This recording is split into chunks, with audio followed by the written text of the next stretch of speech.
Nodir aka, assalomu alaykum. Bugun Romitan jamoasi 2-0 hisobida mag'lub bo'la turib, ajoyib xarakter ko'rsatib, g'alaba qozondi. Buning siri nimada? Uchrashuv vaqtida fikrlaringizni aytib o'tsangiz. Avvalambor hammaga assalomu alaykum. Shu musobaqani tashkil qilgan federatsiyamizga katta rahmat. Bugungi o'yin haqida keladigan bo'lsak, o'yin qiyin bo'lishini bilgandik.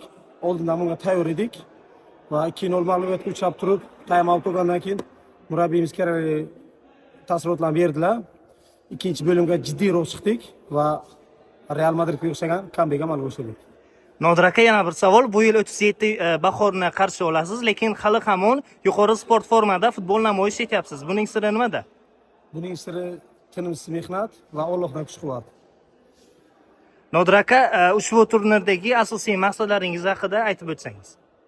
Birinchi navbatda asosiy maqsadimiz bu Romitan tumanini yana ham oldinga olib chiqish va har tomonlama chempionlik uchun kurashish.